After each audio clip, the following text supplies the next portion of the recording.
Quem são eles, esses eles perigosos de João 5?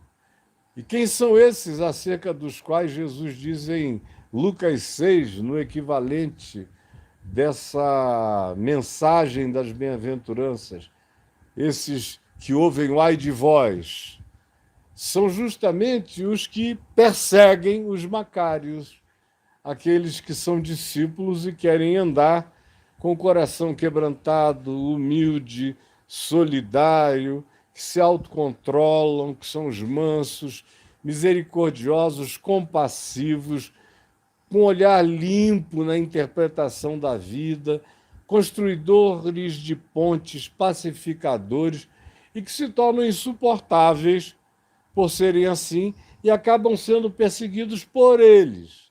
E outra vez, quem são eles? Eu já disse, não foram os romanos, não foram nenhum daqueles de quem se deveria esperar tais perseguições. As perseguições em Israel contra os profetas sempre vieram dos religiosos. Sempre. Sempre vieram dos religiosos. E aqui nos dias de Jesus também. Eles vos perseguirão, eles mentirão, eles vos injuriarão, eles serão o obstáculo à existência de vocês, são os religiosos. E aí Jesus prossegue, falando, continuando a conversa dele com a multidão que estava presente. Agora, havia entre os discípulos e as multidões alguns deles, desses outros, que são aqueles que perseguem sempre, que perseguiram os profetas, que viveram antes dos apóstolos de Jesus, antes de Jesus, que perseguiram, por exemplo, Paulo, como eu já falei inúmeras vezes, a minha existência inteira, e só aqui, durante esse tempo, falando em Mateus, eu dei dezenas de ilustrações e de afirmações a esse respeito, e todos eles, os persecutórios, os perseguidores, os que odeiam aqueles que trazem a mensagem do Evangelho puro, simples, comprometido com a graça de Deus, com o amor de Deus, com a misericórdia de Deus, com a justiça de Deus, com a verdade de Deus, se tornam insuportáveis para a religião. O pior inimigo dos profetas sempre foram os sacerdotes do templo. Por isso os profetas sempre foram marginais. Os profetas nunca tiveram nenhum lugar oficial na religião dos judeus. Nunca. Sempre tiveram nos sacerdotes os piores obstaculadores da mensagem livre que fluía através dos profetas que habitavam a periferia. Assim como Jesus é um morador da periferia, de uma aldeiazinha em Nazaré e depois em Cafarnaum, aonde também era um lugar de gentios, de pagãos, de miscigenação de povos, aonde não havia nenhum pedigree em especial sendo louvado. Sempre são os que perseguem. E continuam a ser eles os que mais fazem obstáculo. Eles não fazem pontes, eles não aproximam, eles gostam de separar. Eles querem dividir.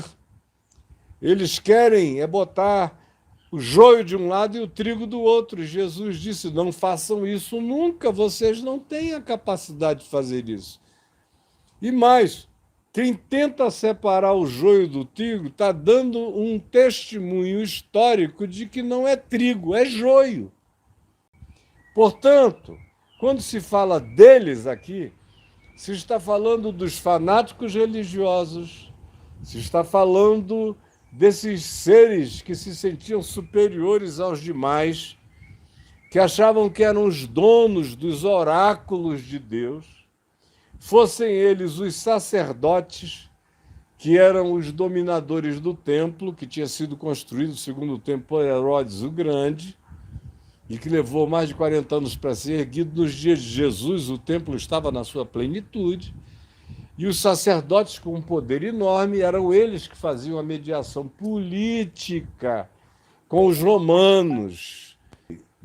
Eles são esses que nos dias de hoje são os mesmos.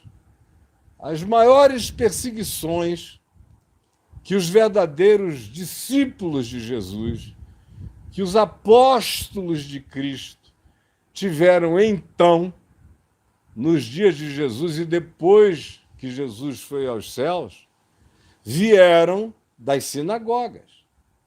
É por isso que você vê no Apocalipse aquela designação tão forte de Jesus chamando as sinagogas que estavam ali com perseguições contra os verdadeiros discípulos ou tentando cooptá-los e arrancá-los do significado do Evangelho, os chama de sinagogas de Satanás, sem nenhum pudor. E chama a igreja, designada como eclésia, de sinagoga de Satanás. Vocês são uma sinagoga de Satanás, assim como os da sinagoga me perseguiram, perseguiram os apóstolos, perseguiram e perseguem a Paulo. Paulo teve uma vida miserável promovida pelos judaizantes, pelos religiosos das sinagogas. Agora, lá no Apocalipse, a própria igreja corrompida, pervertida, todas elas se perverteram, com exceção de Filadélfia, que naquele momento em que as 7 cartas foram escritas no Apocalipse, era a única que escapou de uma grande advertência. As outras todas estavam recebendo a ameaça de Jesus de serem removidas, de serem arrancadas. Ele diz: vocês estão pensando que eu não arranco vocês? Eu botei vocês aí, eu tiro vocês daí. Eu levanto outro povo. Eu tenho outros para me seguirem. Eu não estou vinculado nem preso aos humores de vocês. Eu não cultuo a existência de vocês.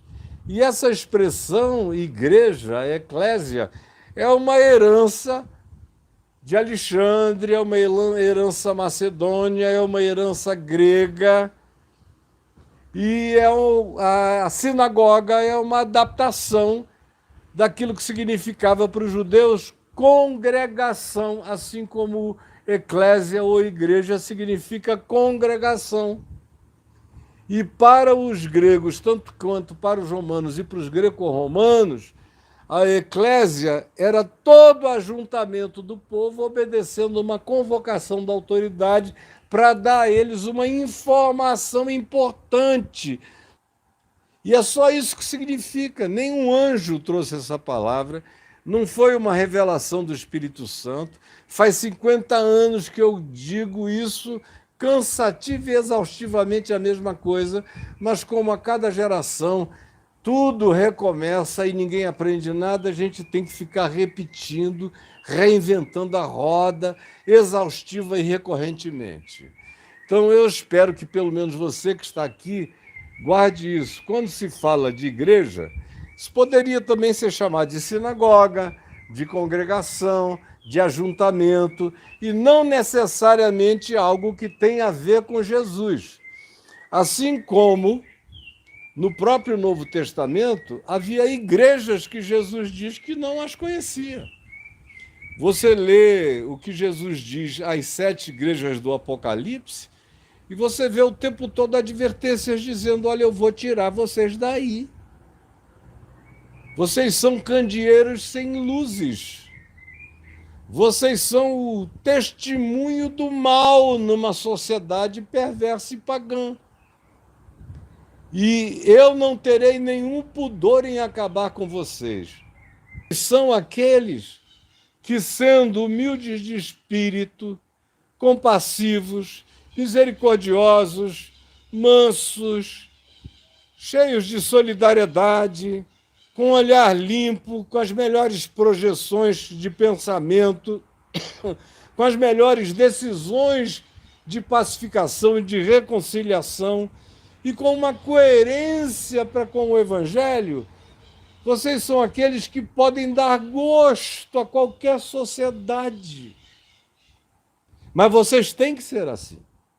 Se vocês não forem assim, acontece o que o cristianismo promoveu nos últimos 1.700 anos.